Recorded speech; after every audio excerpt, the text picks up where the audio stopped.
All right, good evening, everyone. I'm Kitty, and I'll be your moderator for today's exciting session about the world of chiropractic care. So we're thrilled to have you here as we explore what a career in chiropractic can offer and the vital role it plays in healthcare. So our speakers here will also discuss the credit transfer pathway offered by IMU University and the CQU University and the promising career opportunities available to our graduates.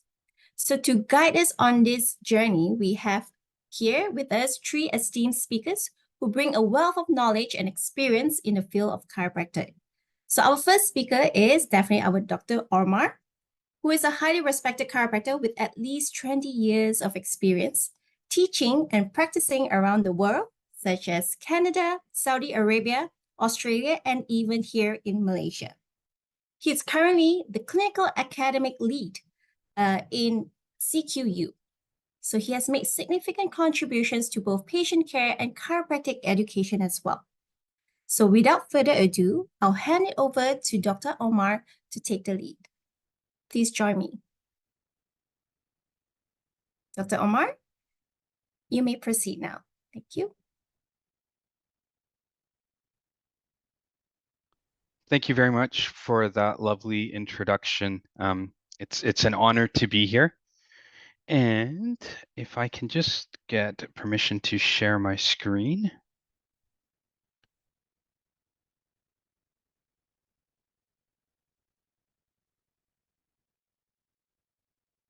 Okay. Is this all right? Okay. Perfect. Thank you very much.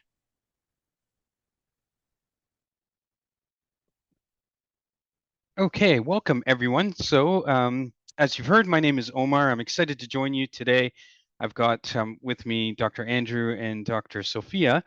To get started, we'll talk a little bit about the role of chiropractors in healthcare.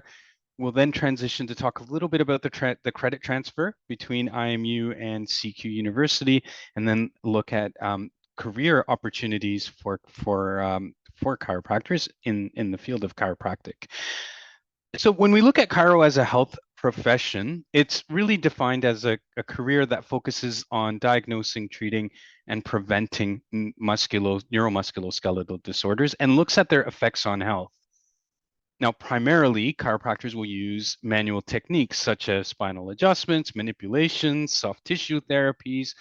But in addition to that, particularly as the profession evolves, chiropractors play a direct role in patient education to help aid and recover in musculoskeletal function, which is very important as it plays a crucial role on pain relief strategies, allowing for improved outcomes.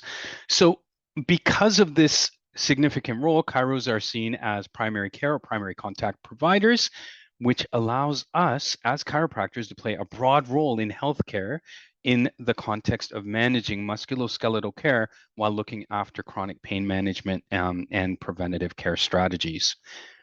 So you'll see a picture of me on the right. I think Dr. Andrew took that of me one day at the park, but really where chiropractor excel is in the arena of spinal health, looking at things like low back pain, neck pain, migraines, while improving spinal health and reducing disability and promoting overall well-being. So this funnels down nicely into patient-centered care, allowing patients to gain empowerment and helping people to manage their conditions effectively, both through chiropractic care, through the passive component, but also empowering patients through education, through exercises, through lifestyle modifications.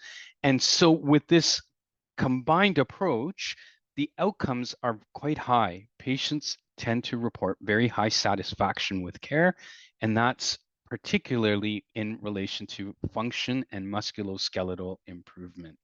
So when we look at chiropractic care, it is important to recognize that it is proven to be effective in managing chronic low back pain. And because of the success and the effectiveness, it's starting to be included in a lot of clinical guidelines and clinical recommendations for spinal care management, particularly because more and more research is suggesting that chiropractic plays a very helpful role in reduction of medication and invasive procedures as well. So with that in mind, it's not hard to understand how that footprint and how chiropractors across the world are starting to expand the footprint. The profession is increasing, and not only in primary care settings, but we're also finding that chiropractors tend to be in important multidisciplinary teams, for example, in healthcare settings such as hospitals, but also in occupational health settings as well, where chiropractors will be brought in under the guise of an industrial setting to help workers, for example, to reduce sickness and work leave absences. Because of this expanded footprint, of course, the United Nations has taken notice, and it's now, chiropractors are now recognized in 90 out of 193 UN member nations, and that is only going to rise. It's only increasing. The awareness is starting to be felt globally. Because of this awareness, however, so too comes increased responsibilities. And you're finding that institutions like IMU and CQUniversity are starting to step up to that challenge and meet that challenge head on.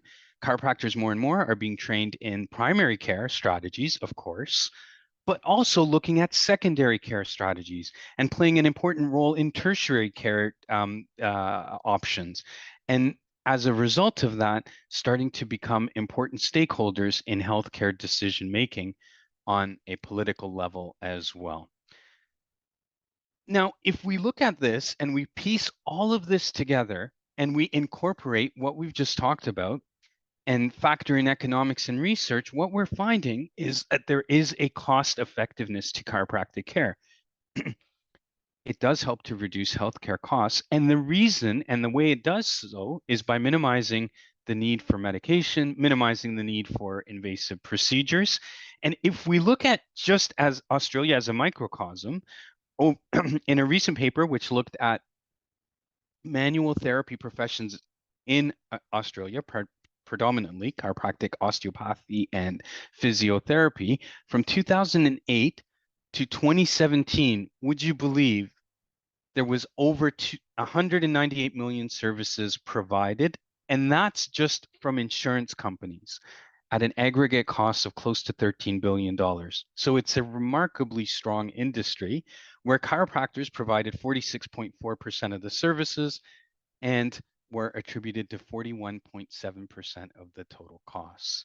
So that's just the economic side. If we look at the research side, more and more research findings are suggesting that there's efficacy for chiropractic care, and the chronic condition, the epidemiology of chronic condition, in particularly in low back pain, is starting to rise as well. Global prevalence is increasing. You're looking at approximately 619 million people who will suffer from low back pain, and that's only rising, partly because of the aging population, but also because of population expansion and a more sedentary lifestyle. Because of this, clinical guidelines more and more are recommending us chiropractic care for acute management, and as well as a successful intervention for chronic pain. So when we put all of this together and we look at what it means, well, it means that chiropractors play a very instrumental role in evidence-based practice. And how that plays out for patients is, yes, chiropractors will guide them and educate them on preventative care, such as things like posture correction, ergonomics, lifestyle changes, and also in reducing the recurrence of musculoskeletal issues. So it's really a two-pronged benefit. Further, chiropractors will also help with self-management, allowing empowerment through self-care techniques and personalized exercise programs. And on top of this, what we found with COVID, for example, was that chiropractic care played a crucial role in services like digital health monitoring, where chiropractors can help patients through services like telehealth, for example. More and more clinics are equipped with more and more and higher end technologies, whether it be digital x-rays, advanced rehab, for example, and some of that can be just simple, a lot more simpler than it used to be, but a lot more efficient, which obviously plays a role in improving diagnostic and treatment capabilities. But how you get there, of course, is you need a beginning. And this is where I'll transition to Dr. Andrew Dane, who's probably traveled more, the only chiro I know that's traveled to more countries than I have, to talk a little bit about credit transfer pathways and CQU and IMU and all of that brilliant stuff. Thank you very much. Thank you so much, Dr. Omar, for sharing your insights. So now we're going to move on to our second speaker, who is Dr. Andrew Dane. So Dr. Andrew Dane will share about the credit transfer pathway and also the career opportunities in chiropractic. So Dr. Andrew Dane is a full-time lecturer in CQU, and he has been working in CQU since 2016 till now. Before this, he actually worked at IMU from 2012 to 2015. He has also worked in different countries in the UK, Ireland, and of course, Saudi Arabia, and of course, Malaysia as well. Okay, Dr. Andrew, can I pass this to you? Thank you so much. Of course, thank you for the introduction, and thank you, Omar. Hello, everybody. It's nice to be here tonight to talk to you all. So my job today is to talk about a little bit about CQU as a university, and obviously about the credit transfer pathway that we are offering for IMU students. CQU, or Central Queensland University's chiropractic program, is the only chiro program offered in Queensland. Queensland is the third largest state by population in Australia. Brisbane, so Central Queensland University has over 20 campuses across Australia. The headquarters is in Rockhampton, which makes it a regional university, which is a city in Central Queensland, north of Brisbane. Chiropractic is offered in Brisbane, one of our metro campuses, and Brisbane is the third largest city in Australia, and it's the fastest growing city in Australia. You may know that the Olympics are coming here in 2032, so it's a fast growing city and an exciting area and place to live. So the credit transfer program that's been established with IMU is a program which recognizes the first 2 years of the IMU degree. So students transferring would transfer to Central Queensland University into the CQU third year, and they would then continue to complete Central Queensland's third year, and then graduate the bachelor's degree, and then transfer on into our master's degree, which is a 2-year program. Then graduating with a bachelor's and a master's degree in chiropractic. So in total, it would be 1 full third year to go along with the first 2 years of the IMU degree, plus 2 years of a master's degree. There would be the first cohort would be in March 2026, and there would be a mental health degree or a mental health unit and a bridging month or a bridging course in the February of 2026. So that would sort of make up the credit transfer. Maybe the previous slide, E, is showing some of the things obviously that are if we go back one more, what would make maybe one more as well. Sorry, I was going a bit too slow with the credit transfer talk. This slide is just talking about global burden of disease of low back pain, showing how much low back pain there is around in the world. So as Omar says, the degree will provide you with lots of skills to help people with musculoskeletal pain. And this slide is from a WHO research paper talking about low back pain and back pain and how prevalent that is around the world, and it's just showing that burden of disease for back pain. Next slide is talking a little bit about what would make a good chiropractic student. We've, as Omar says, we've worked and practiced in a few different places around the world, and we've seen different programs and sort of different styles of practice. It's definitely a personable profession, so it's one that where you have to talk to people. You do have to have empathy and care for your patients, and have that understanding where you want to try and help your patients get better. It's a very rewarding profession in that you are able to help people. You're able to help people who are in significant pain, make people feel better. It is quite a manual profession, so it's one where you're using your hands a lot or a fair bit. So definitely having some, manual skills and being able to work and want to work manually is good. It's not a very sedentary profession, so it's not one where you're stuck behind a computer for long periods of time. We tend to work in medium to small size businesses. We don't tend to work in big multinational groups or big, huge healthcare groups. So having some entrepreneurial or business skills are important. Omar teaches our students a business. He's a very business-minded person, so having that sort of entrepreneurial streak definitely is very helpful. You will be promoting and advertising and marketing quite a bit for yourself, and having those business skills is definitely important. Overall, I would say it's a very rewarding profession, and one that I think you'll get a lot of sort of benefit from. I think this is my final slide. I'll stop rambling, Sophia. So when you graduate from CQU with our bachelor's and our master's degree, you are automatically, or you then are qualified with an accredited CCEA degree.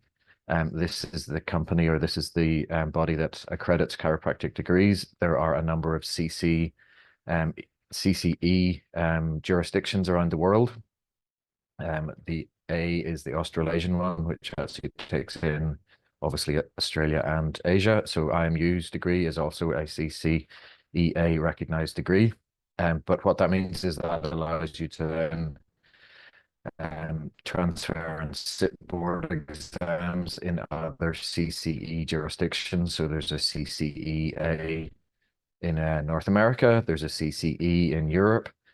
So it does allow you to travel the world. I've traveled around the world with different degrees and worked in different jurisdictions. So having that degree as well allows you to do that. And I think that's all I had to say.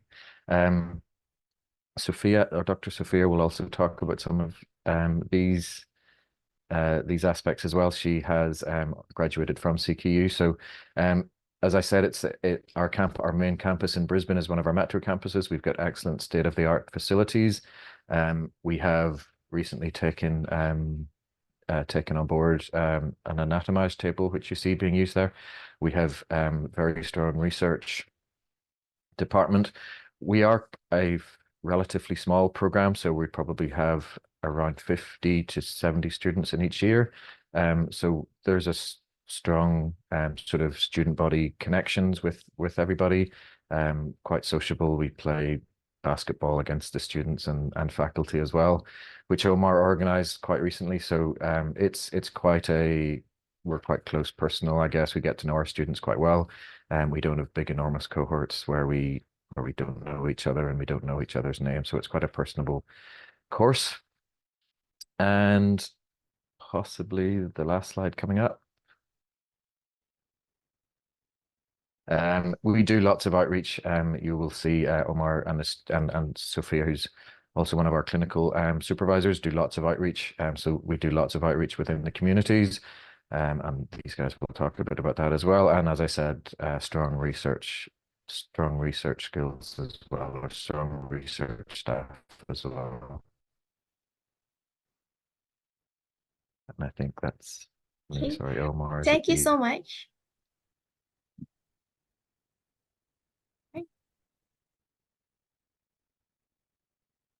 Okay, thank you so much, Dr. Andrew, for sharing your insights and your experiences as well.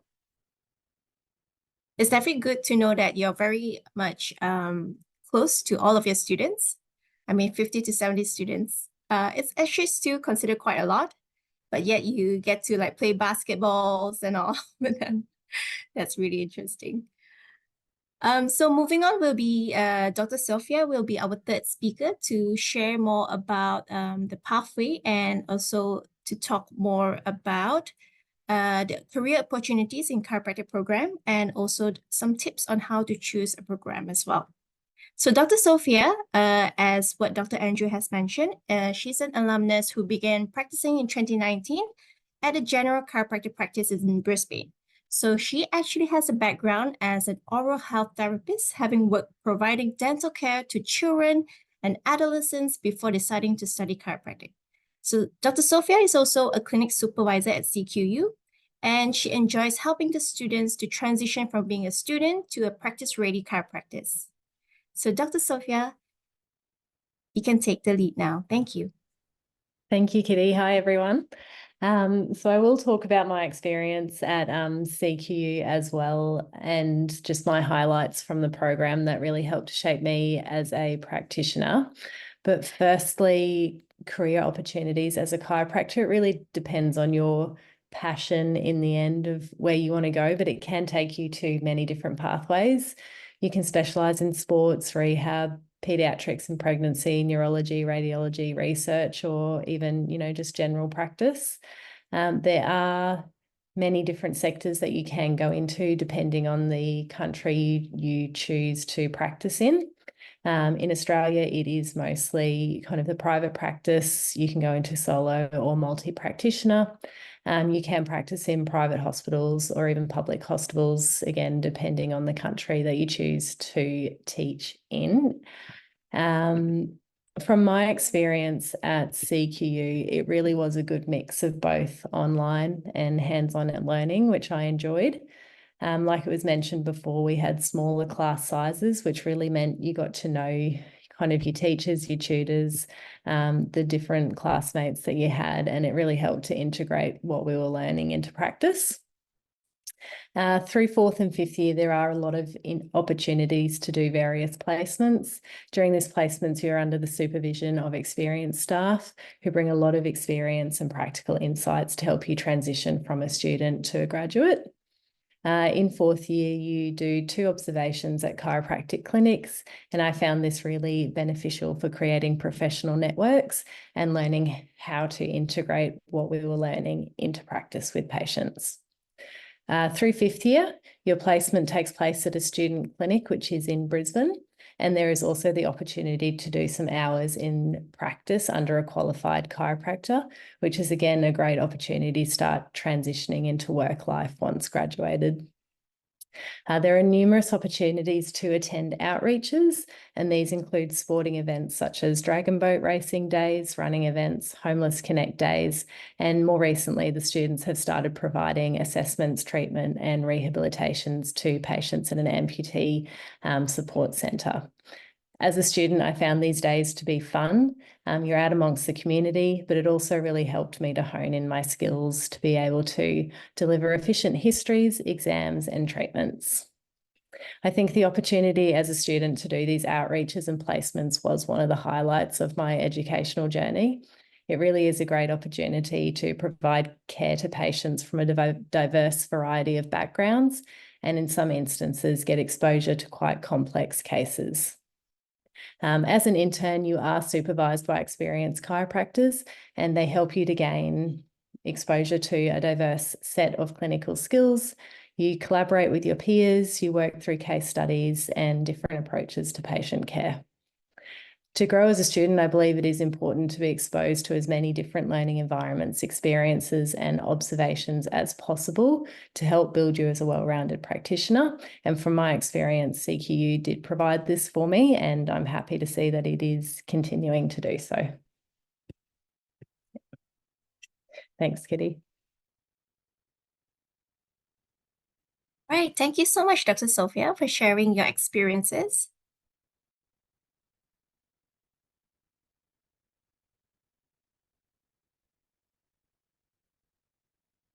Okay, so just for your information for all the audience, if you have any question, please fill up the question and answer box. So our speakers will try to get back to you. Okay, so we actually have a question. So is the program direct on campus, or is there option of doing the bachelor degrees online? So this question is because from George from Saudi Arabia.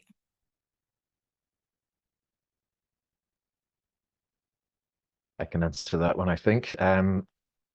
There are some units which it is possible to do remotely, but there are obviously also practical courses or practical units where you have to be on campus and you have to do the actual hands-on practical skills or learn the practical skills. So it's not possible to do it all remotely.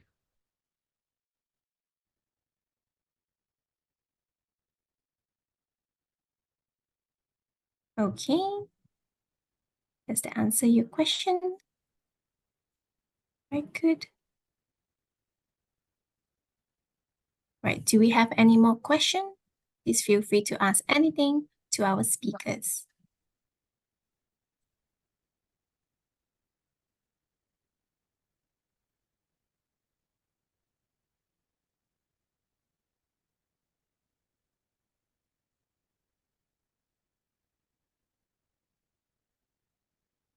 So actually, I'm quite curious myself, right? I actually have a lot of questions from my students. They usually ask me like, because they're quite small size, especially among girls, so how can they normally improve on their chiropractic skills? Will it still be a suitable occupation for them? Yes, I think I can answer that one as I have quite a small build. I think it definitely comes down to your technique. As females, we definitely do have to work on our technique and the speed of our adjusting, but definitely size is not a factor. You can have a very successful career in chiropractic, no matter what your size is. And if you're wanting to manually adjust, you can definitely do that. There's ways around it. Yeah. Yeah, I agree. Because we have different techniques, right? In our Okay. chiropractic. Yeah. Yeah, So we can definitely. yeah. Yeah. All right, we have another question.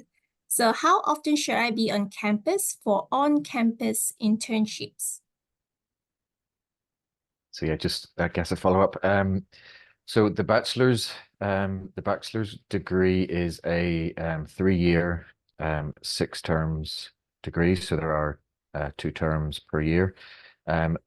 During those terms, you would have to be on campus every week for probably about 2 days every week, and those terms are 12-week terms. So there'd be two 12-week blocks where you would have to be on campus probably 2 days a week.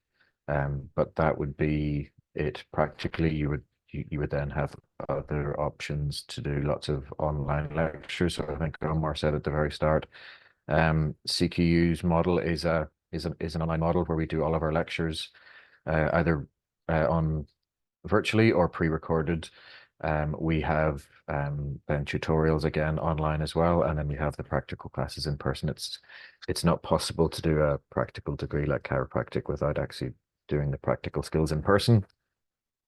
So yeah, and we sort of learnt during those COVID years, lots about this, trying to do lots and lots of these things virtually, and we ended up coming back to intensives and things. So it's just not possible to do it all remotely. So yeah, there'd be a couple of blocks of 2 terms where you'd be on campus for 12 weeks, but after that, it's as flexible, I believe, as there is a chiro degree out there. We all probably went to degree or did degrees in places that were much more intense than that. Yeah. Yeah, I agree. Yeah. So would you say it's a hybrid setting? Like a online mixed with face-to-face, right? Yeah, it's definitely mixed. and like Sophia is a good example of most of our students in that, or when she was one of our students, in that she had a full-time job or had a job, you know, the whole time. So they nearly all work, certainly part-time, possibly full-time as well, and still studying. So it is very flexible, and it does allow you to sort of do other things. We have a large majority of mature students, and because for that reason as well. So it's one of these. It's a university that that definitely believes in flexibility for the students. Okay, Yeah, that's really good. Yeah, sorry. sorry. I was able to work part-time. So I worked between 2 and 3 days a week, and I just worked my lectures around that because they were online, and I worked my work hours around when I had to be in at uni for the practical. So I found it a good mix. Yeah. Yeah, that's very good. It's very flexible. Yeah. Okay, thank you. There's another question. So, Mrs. Sudhir asked, after study completion, can international students work in Australia? From a registration point of view, from a chiropractic registration point of view, yes, they can. It would come down to immigration.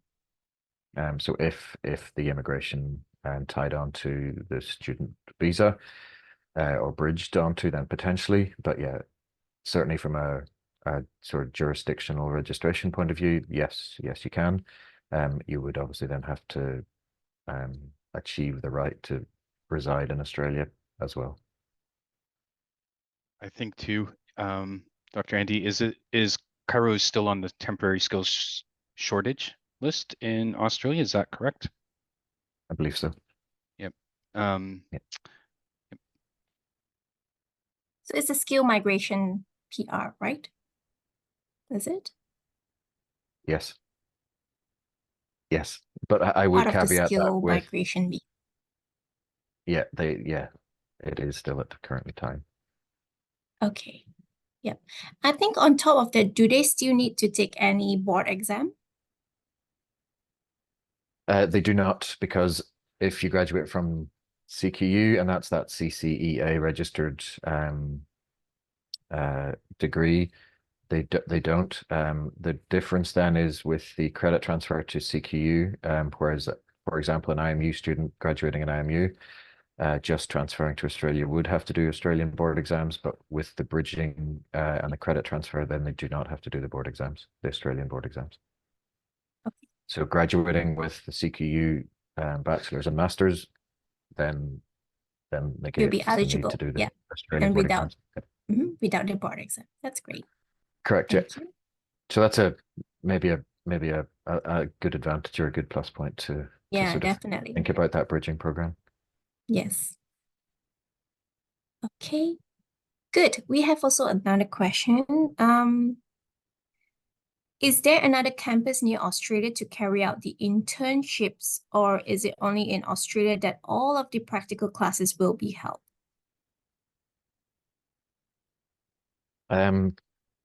No problem asking questions, follow-up questions. No, with CQU, currently it's just the Brisbane campus. There's no other international campuses that offers CQU. We do have one other international campus, but sorry, that offers chiropractic. That we have a campus in Jakarta, but it does not offer chiropractic. Yeah. Okay, so another one is, after the degree, basically the master's degree, can I work anywhere in the world? Do I have to sit for exams? So anywhere that has CCE jurisdiction, you are eligible to sit their board exams. If there are jurisdictions that do not have any CCEA accreditation or CCE accreditation, and you don't have to do any exams to work there, Chiro isn't accredited there. But I think I said earlier, North America is a jurisdiction that is accredited. Europe is a jurisdiction that is accredited, and there are a few others as well. But and Asia, obviously. But with the CQU degree, you can then go and work in those jurisdictions. Some areas have board exams within that Australasian area. But you can certainly go and apply to work. There may be jurisdictional sort of restrictions in certain areas, but the qualification gives you the opportunity to go and apply to work. Yeah. So basically, anywhere with CCEA accreditation, they are eligible to work there, provided if they have completed their board of exam, correct? Yeah. So for example, in North America, Canada, for example, where Omar's from, there are provincial and national exams, but with a CCE, an IMU or a CQU degree, you could apply to go and work there. You have to sit and pass the exams, but it would allow you to go and do that. There are areas, for example, South America, where there are qualifications where you're sometimes not eligible to do that. They're not CCE accredited. So you may have a chiro degree from another jurisdiction that at this point in time isn't accredited. So having these accredited degrees allows you to then go and sit in exams in these areas.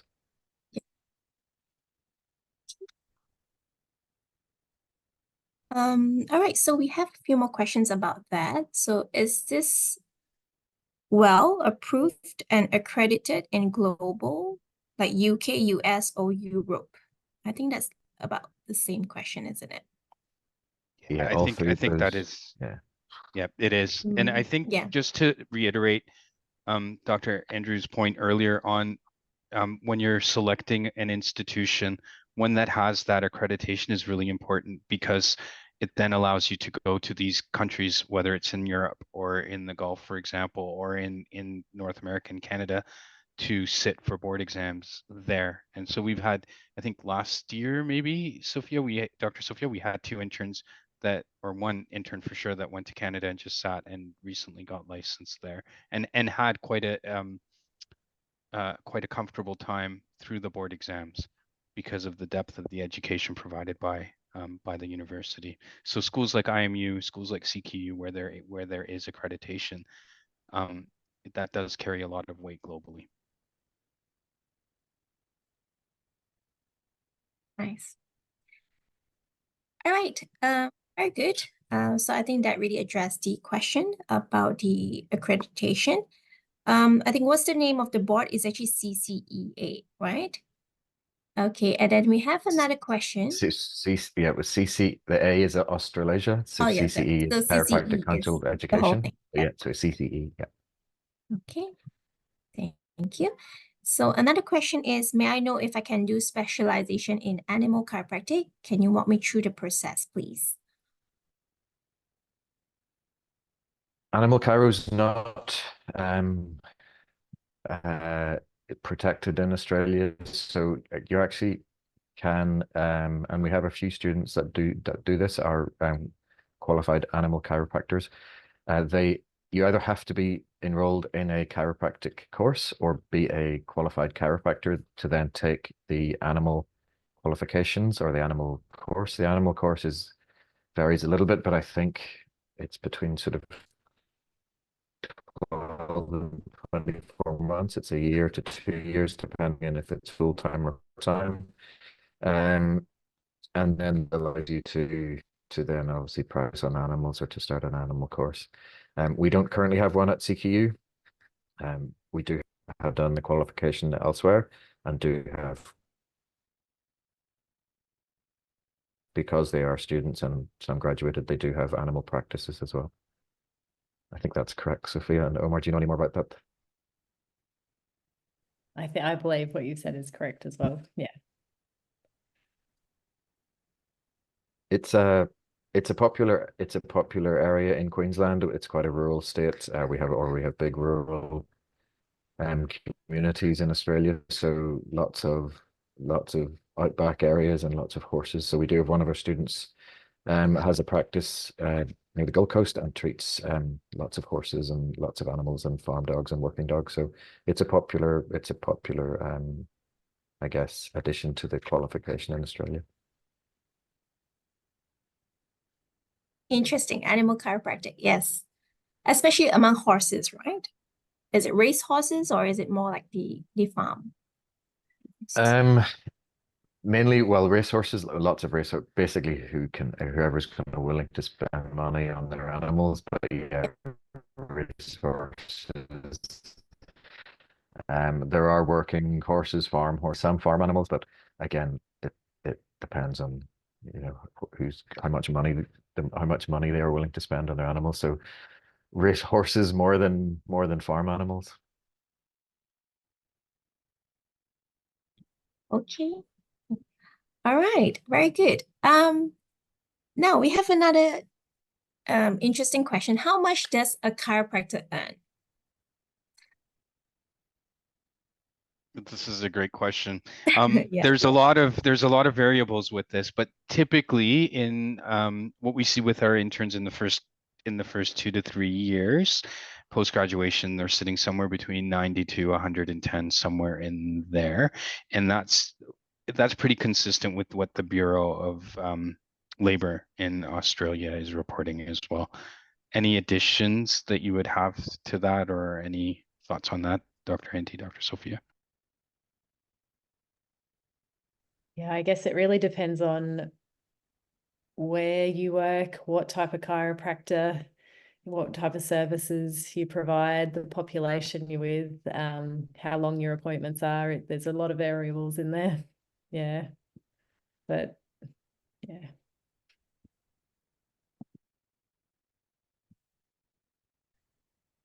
So is that like a rough Dad. estimate? Yeah.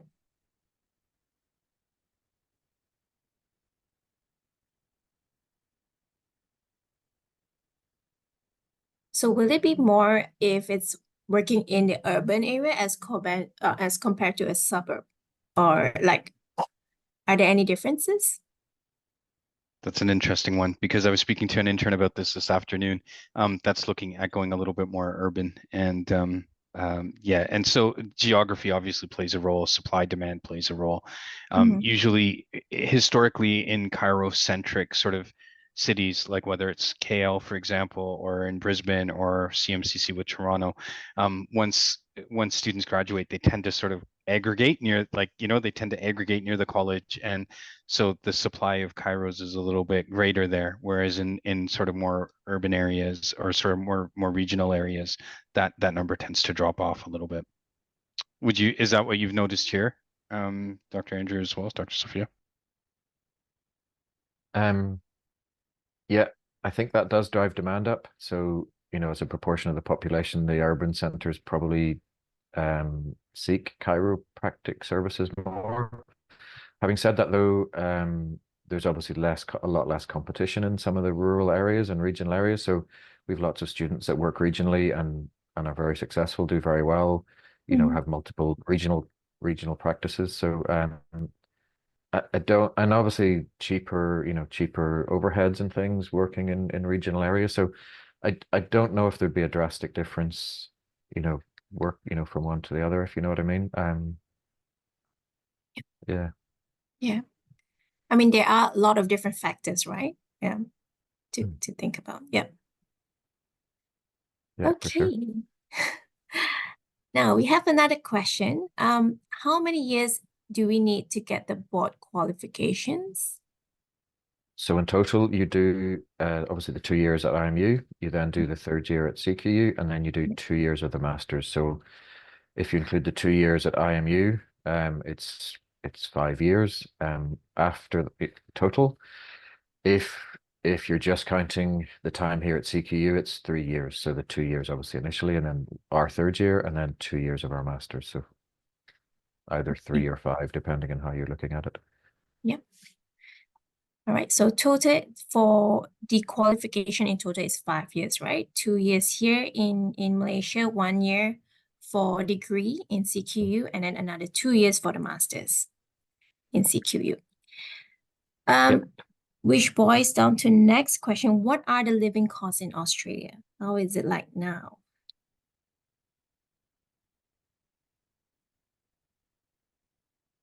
In terms of Tackle that one. accommodation, transportation, food. There's a handy website, I think it's called NumEO, which looks at cost of living comparisons, and allows you to sort of compare the economies of two different places and look at sort of what, like what cost of living is like. But in terms, it's a difficult one to sort of pin down without really a comparison. But generally, it's quite reasonable in comparison to places like, I mean, if you look at sort of the States and you look at Canada over the last few years and you look at Australia, property prices, if we just use that as an index, haven't been as incremental here as they have been in some of the North American bigger markets as a point of comparison, which as a result hasn't impacted other supply chain factors such as food and things like that to the same sort of to the same level as across North America. But it's a difficult one to answer in isolation. For me, it seems reasonable, but that's just one man's perspective, really. Okay.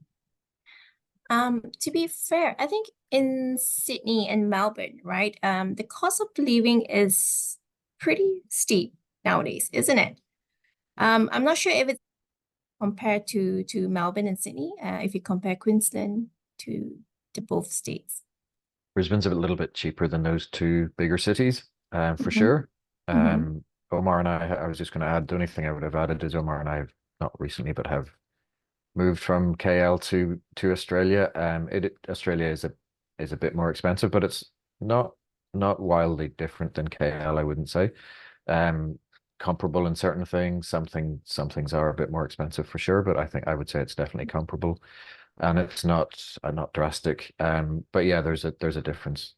Brisbane is a bit cheaper than both Sydney and Melbourne for sure. Yeah. The roti canai is more expensive here, Andy. It is. It is. I would agree. Is it 10 Aussie dollars? No, it's not that much. More like 5, I think, but it's expensive compared to KL. Okay.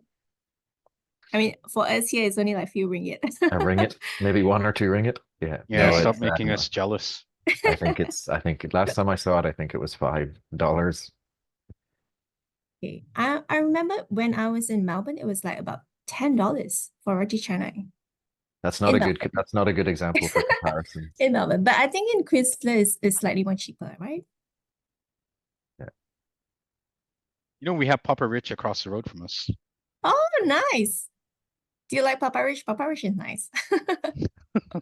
When you crave for Malaysian food, go Papa Rich. But it reminds you of it. Okay, next question. During the program, are there any opportunities for community work? Yes, a lot. We do a lot of work in the community. Tomorrow morning, like in probably about 7 hours, we'll be going out into an industrial work setting, which actually called our interns to do ergonomic assessments for them. We do once a week. We participate with the Aboriginal elders in Logan and served an underserved community. Every Fridays, we offer care in a soup kitchen. We also work with amputees once a week, where our interns will go there and offer care. This last weekend, we were at and this is up Dr. Andrew Zali. We were up at a rugby carnival, treating teenagers and adults. And the carnival really promoted healthy living and healthy lifestyle. So we really are very much engaged in the community, and as a result, the community consistently does seek care from our interns because of the quality of care that they are receiving. Oh, that's nice. Yeah, I mean, here in IMU as well, we actually offer a lot of community work throughout the few years of our degree. So it's good to actually continue all the way. Like CQU also actually does a lot of community work. Very nice, very nice. Okay. Next question. May I know if I can start my own practice immediately after my graduation in Australia? And if I were to graduate from CQU, can I work in Adelaide? I can maybe answer the first question. We do see a lot of our alumni do stay in touch with the clinical supervising team even after they've graduated. So they'll come in and stop in and say hi and touch base with the likes of Dr. Sophia, myself, Dr. Andrew, who's very instrumental in the clinics as well. And yes, some of them do start practice right away, and depending on sort of their background, have very, very fulfilling practices immediately from the start. They're quite rooted in the community, so that is certainly a pathway that some of the interns can take. Yeah. Alumni, sorry. Okay. The only thing I would add to that is that, as Sophia said earlier, we do placements in the 4th year and 5th year. The placements can be in any, well, 4th year especially can be in any state in Australia. So they could do, and we have had students that would go perhaps to clinics in Adelaide and observe, and then they can go on, and obviously if they want to go and work there, you can work with a CQ degree in any state or territory in Australia.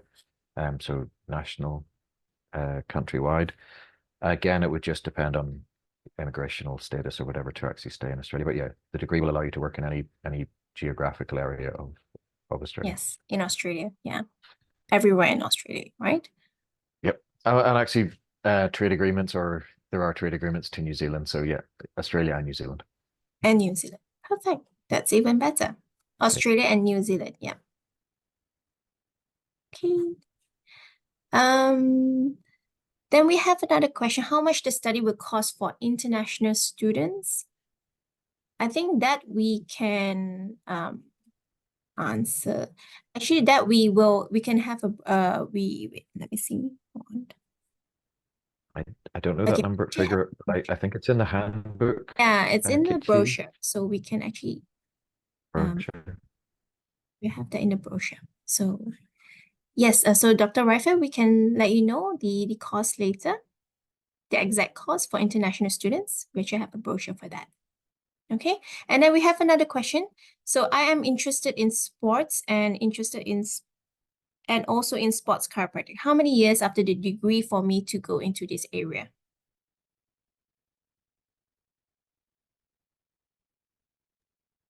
So I'll leave that with Dr. Andrew to answer. One thing I will add though is you bring up it's a great question because it touches on an important piece of the chiropractic team. So in our clinic and even in our faculty, you'll find amongst everyone there's a broad range of interests, from chiros that have quite a background in sports to chiros that have a background in pediatrics, such as Dr. Sophia, to chiropractors that have interest in areas such as geriatric care, for example. And so there is a lot of exposure that the students get, and even in the clinical setting, they get a lot of exposure. We have 1 or 2 chiros that chiropractors with us that are really, really driven and passionate about sports injury management. So there's a lot of opportunity even within clinic to have exposure to that. And then I'll just maybe leave the next part of that, Dr. Andrew, with you. The only thing I was going to add is that there are not any specializations in chiro, or sort of no recognized or registered specializations in chiro in Australia. So you can do further qualifications, postgraduate degrees or postgraduate certificates and qualifications. But you could, as Omar says, highlight an interest in sports all the way through to degrees, perhaps sort of seek those placements out when you do your placements. And do your 4th and 5th year placements in clinics that have a sports interest or a sports and rehab interest. And in theory, you could start practicing with a sports and rehab interest as soon as you're registered. You could do, as I say, you could do follow-up qualifications that may add to that and add to your experience. But for sports specifically, there's not a national registered sort of specialization. Yeah, and a lot of the outreaches you can, sign up to do the sports outreaches. So going to kind of the dragon rope basing, the running days and things like that. So you're doing taping and sometimes dealing with injuries. So that's a good exposure to through the course as well.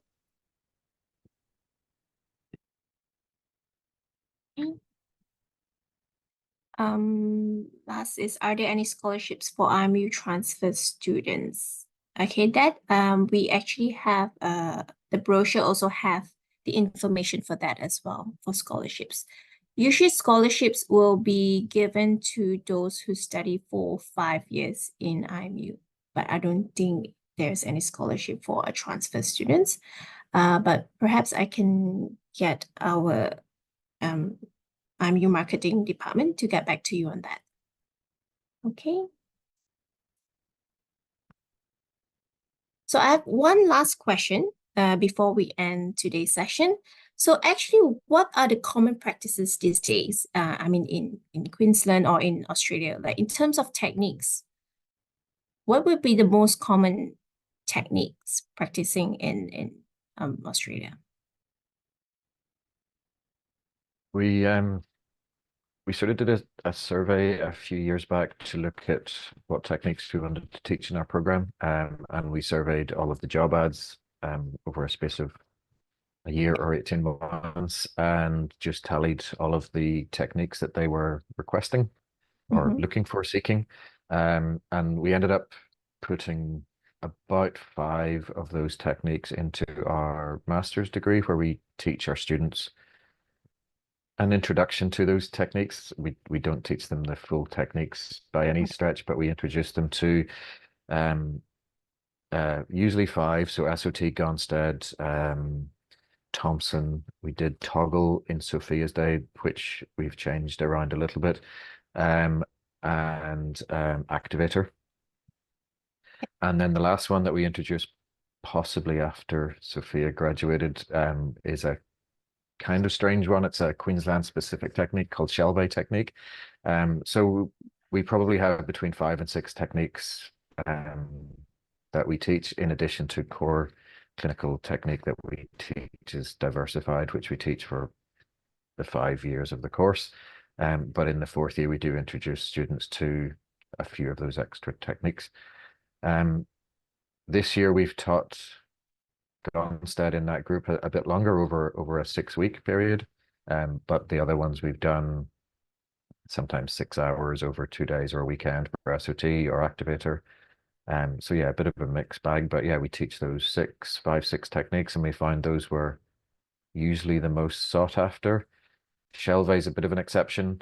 It's a local one, I guess, and it's one that we found quite useful, quite interesting. It was not very widely known, so it was one we were keen to try and keep going, because it's a sort of a little bit local to us. Okay, how do you say it? Shell? He was a Swedish man who emigrated to Australia, I think between the wars or during the Second World War. It's spelt Kjell Berg, Berg, so it's spelt nothing like how it's pronounced. Yeah. It's pronounced Shelby. Far from it. I don't know if I can type it in here. Yeah. So yeah, he had his own practice up north in Queensland. And Okay. was a bit like Gonstead, in that he had a community or a commune where patients would visit him, and he treated them. It's an axial technique. So yeah, it's an interesting sort of local state one, I guess. So we teach our students that one just to sort of try and keep it going and revive it a little bit, but we also teach those other ones that I mentioned: Gonstead, Activator, SOT, and Thompson. Okay. So all right. You can read out about Ernst Shelby. Yeah. So you would say the core technique is still diversified, right? Like same like IMU, also the core technique is also diversified. Just that we do introduction to the different types of technique, like the Activator, SOT, right? I think that's all for today. So thank you so much for your time.